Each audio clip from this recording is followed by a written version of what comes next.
the time of year when we get back to basics. It just seems that it's good to do this every once in a while because sometimes we forget.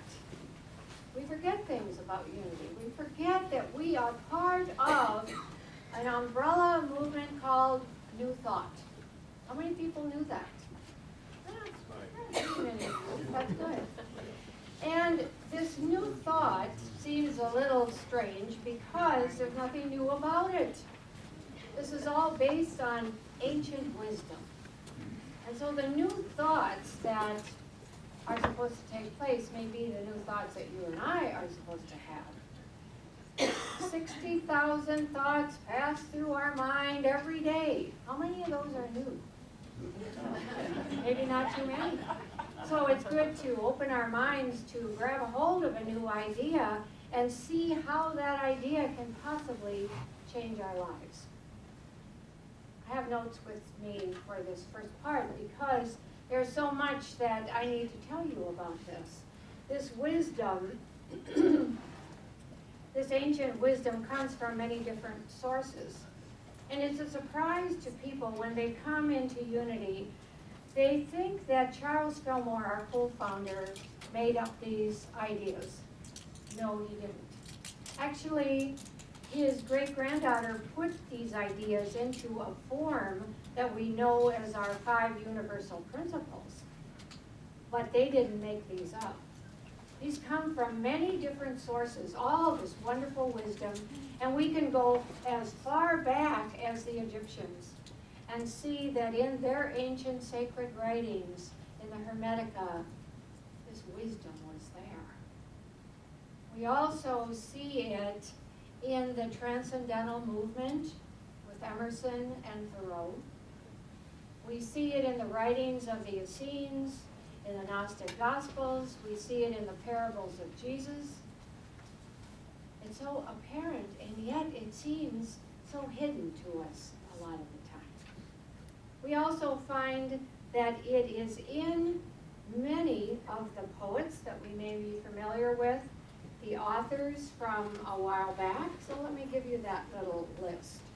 We find this wisdom in the writings of St. Francis of Assisi, Thomas Aquinas, Meister Eckhart, Galileo, Copernicus, Einstein, Schopenhauer, Shakespeare, Elizabeth Barrett Browning, Robert Browning, Tennyson, Carlyle, and that's just to name a few. So this wisdom is all around us. It is also the basis of all the religions of the world.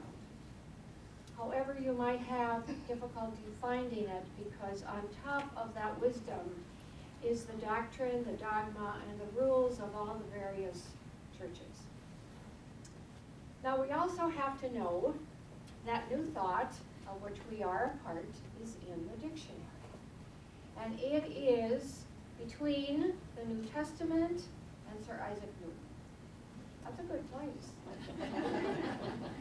Okay, so this is what the dictionary says that I keep by my desk. And it might be fun to just go home and look and see what your dictionary says about New Thought. New Thought is a mental healing movement devoted to spiritual healing and the creative power of constructive thinking. You like that? I do. It's a mental healing movement devoted to spiritual healing and the creative power of constructive thinking. I like what Funk and Wagnall says. New Thought is a modern spiritual philosophy stressing God in the human being and the power of right thinking to help control health and circumstance. It is mental science and practical Christianity. You know, unity, that word is in the dictionary too, and way down at the bottom of this long paragraph about unity, there is this little sentence that says, and unity is this 20th century movement for health and prosperity. I like that too. So I am proud to be a part of this movement that we call New Thought and then Unity also. I'm proud to be a part of that because we do take our wisdom from many different sources, which says we are inclusive. And I'm proud to be a part of this movement that combines science and spirituality. But it's a challenge. And in that challenge, I find excitement because we are required to open our minds. We are required to think and to question and to wake up. Wednesday night, I was with the YOUs. I don't know about them, but I had an absolutely delightful time answering their questions. But you know, those are smart kids, and they answer a lot of their own questions. But they wanted to know, what do we tell our peers, our friends, when they ask, what is this thing you believe in? And they don't always speak of it in a very nice manner. What do we say? I said, well, first of all, you can say that this is a uniquely American, valid way of believing. Jesus is our authority. He is our elder brother, he's our way shower, and this movement that we belong to is not just to build a powerful organization. You know, in fact, I'm going to say that that is second. The first is to do as Jesus did, to empower people to find their own spiritual path. Now, this afternoon, as we will explain in this very short meeting, yes, we want to build a powerful organization. Yes, we want to be known in the world. Yes, we want to be a household name. And we're not at this point. Why shouldn't we be? This is a wonderful way of believing and living. And so the youth then are so, what do I say about them? They're hungry for whatever it is that can be given to them that tells them that this is an okay way. And so we put up two pieces of paper. One that represents traditional Christianity, that represents religion, and one that represented spirituality, the two branches of Christianity. So they wanted to know about traditional Christianity and this branch that is called the Fall Redemption Branch. The belief is that we fell from grace because Eve, in that story, ate from the tree, ate the fruit of the tree of the knowledge of good and evil. And so at that point we fell. And now we need to be redeemed. That is the belief. And the concept is original sin. On the other hand, spirituality, it is called creation spirituality, of which Unity and New Thought are a part. And the concept here is original blessing. Original blessing, or original innocence, which it says in the very first chapter of our Bible. And so the youth were so interested in this, and I said, you know, we have to remember too that Jesus, being our way shower and our elder brother, he does show us the way. And to remember that he gave us a new way of believing. See, Jesus was a Jew. And I was doing a service at Carefree Living this week, and somehow that got brought up. And this woman, this look of absolute shock on her face, she said, "You're kidding." I said, no, I'm not. And Jesus never gave up his religion, but he added something to it. He added love. See, that religion was law. But he came and he added love. The love of God for every one of us. And this is what we have to know. Because unity is a way of love. Following Jesus, our way shower, empowering people to live in that way of love. So in a sense, we could say this really isn't a religion. It is a way of spirituality. Let's just say that it is a way of finding our own way. For an example, we could take a religious path. Let's just take Lutheran. A good way. Hear me when I say I'm not criticizing. It is a good way. And this was a path that was laid down by Martin Luther. And with all the rules, the regulations, all the doctrine and the dogma, if you are going to be a Lutheran, then you follow that path. The one that was laid out for you. But there are some of us here that don't want to follow somebody else's path. I know that when I was in my 30s, I said, no, I don't want to follow another's path. I want to follow my own. And what makes us think that we can follow our own path, that we can make that path? Because we have this wisdom. All these sources of wisdom. We have the Bible as our textbook, Jesus as our way shower.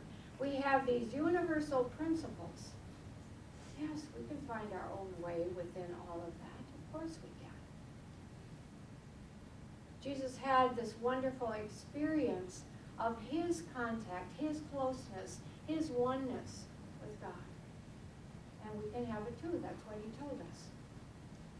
But first of all, you have to know it's there. So let me take you back to my college days for just a moment. I went to a religious college. I wanted to be a nurse. And so that was part of nurses training. And in this college, men were treated better than women. Why? Because men could be part of a major sports team and they could be ministers. And neither of those things were available to women. So men had this beautiful new dormitory close to the cafeteria, nice and warm and cozy. The women, well, we had this older dormitory down the hill, away from the cafeteria. Anything but warm and cozy. It was actually cold. So when the wind blew the snow around, it came in our windows. There was about that much room there where the snow could come in, and it sat on our windowsills inside our room. And it never really melted because the room was that cold. What did we do about it? Well, we complained a lot. But it seemed that our complaints fell on deaf ears. What else we did was take all the mattresses off our beds and put them in the middle of the lounge area. And then we put our winter coats on over our PJs. Some of us even put on mittens and caps. And we all huddled together to stay warm so we could sleep. This went on for weeks. Every day, though, we complained. Well, one night as we were having our supper down at the cafeteria, unbeknownst to us, someone brought us a space heater. And they put it off in the corner of the room, and because we got back when it was dark, and we probably had studying to do, I don't remember. How could you do studying when it's so cold? I have no idea. But anyway, we went to bed. We huddled all together, not knowing that space heater was there. And in the morning, someone discovered it. And the cry was, "You mean to tell me that we could have been warm all night?" And here we were, shivering. Well, I liken that to a space heater that is in every one of us. But I dare say that most people don't know they have a space heater within. Something that keeps them from freezing. Something that would make them happy. something that would give meaning to their lives. It's an energy source. And I also say that for those of us who do know we have a space heater within, there might be some of us that don't know how to operate it. There might be some of us that don't even know how to turn it on. And that's why we go back to basics. That's why we are looking at our 5 principles. And so maybe it's time to look at the first one. And can we get that on the screen? Yes. I put 1 and 2 together because they're very difficult to separate, and you'll see that. So, can you see this, everybody? Okay, let's say this together. There is only one presence and one power, active as the universe and as my life, God the Good. This is our foundation statement. This is Unity's foundation statement. And all the other 4 principles support this. What does this say to you? Doesn't it say there isn't any other power? This is it. There is no other spirit, there is no other love, there is no other anything. This fills all time and space. This is it. So people sometimes say, because the word God is in that, but God comes with so much baggage, could I call this being something else? Yes. Yes, you can. In fact, you can call it the space heater of the universe. It's okay. And you know why I say that? Because this power has no ego. It doesn't care what you call it. It's pure spirit. It's you and I that have an ego. We're the ones, when someone calls us a name and we don't like it, we get hurt. I just heard someone tell me on Friday night, oh, I was so hurt. They called me this terrible name. Really? Could we be more like spirit and just rise above that? If you and I know what we are in here, names don't hurt us. Believe me. So this power then is saying that this is it. We could call it the ground of being. We could call it infinite reality. We could call it the Force in Star Wars. We could call it First Cause. And you probably have names of your own that you call this power. And then if we look at all the various religions of the world, we could call it Allah, Atman, Brahman, the Christ. We could call it Krishna, Kali, Kuan Yin. The list goes on and on. Did I mention the Buddha nature? Ah, yes. All of these are names for this power we call God. But here's something we need to know, that every one of those names falls short. Because there is no way that we can describe the infinite. The infinite just is. It is all that is. Let's go to our second principle. Everybody can see that? Okay, good. Let's say that together. Our essence is of God. Therefore, we are inherently good. This God essence was fully expressed in Jesus the Christ. What's that saying to us? It's saying that at the core of our being, we're good. Our essence is of God.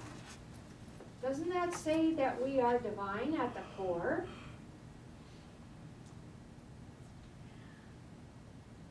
How were you brought up?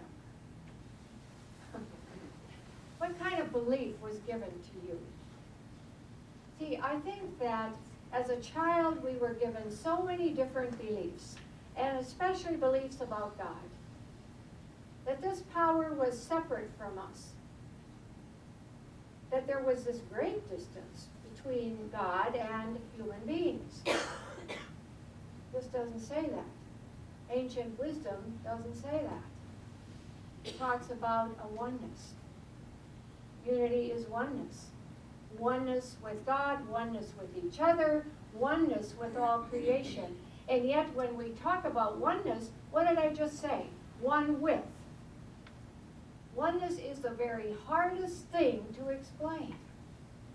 See, we are like a fish in water.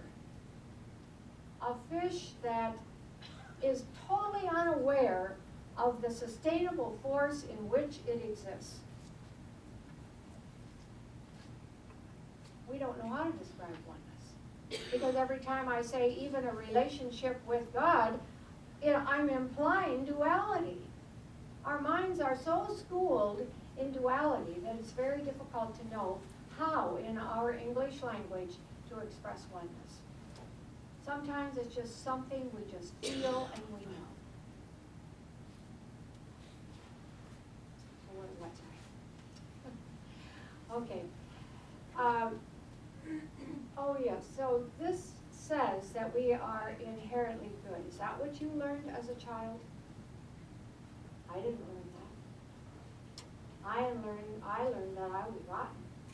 I was flawed, I was full of sin, and we could go on and on with that, but that's very depressing. And it's not true. It is just plain not true. Because even science tells us otherwise today. So that was a belief that has passed. It's gone. The kind of God that sits up there judging us, that's gone. We don't have that universe. We don't have that belief about the universe anymore because it doesn't exist. So here's what astonishes me. When I look back on my growing up years, I am astonished that not one person stood up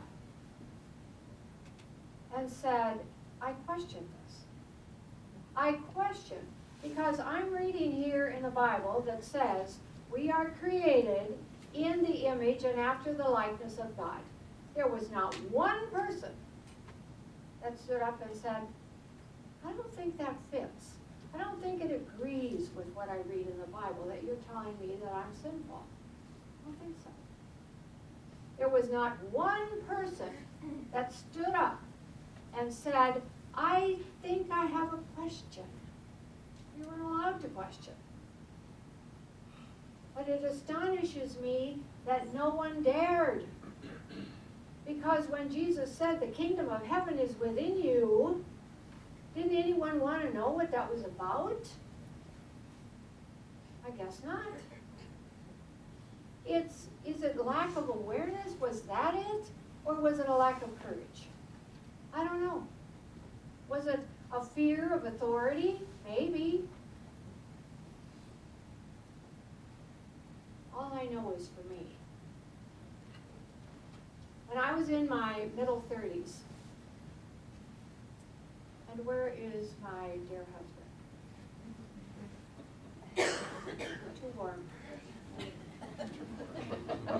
Okay. Let's go back to my middle 30s, shall we? Oh, I'd love to go back to my middle 30s.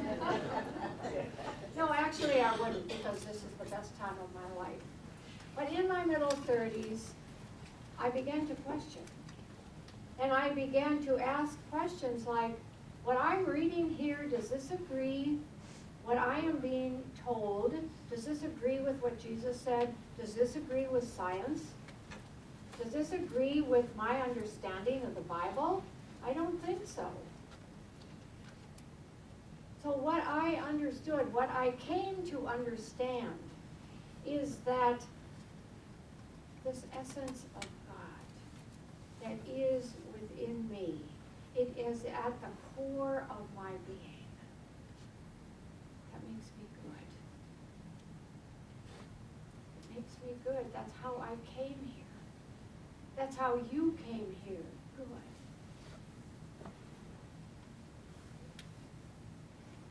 It makes me one with everything. It makes me one with the stars and the moon. It makes me one with all the animals, the rocks, and all people. Just as every tree, every flower, every sunset is God in expression, so are we. So are we. Do you have any idea how good you are? Do you have any idea how wonderful you are? I hope you do. Because you are God's expression in this world. A lot of it is expected of each one of us. And what is expected is that we go out and live what we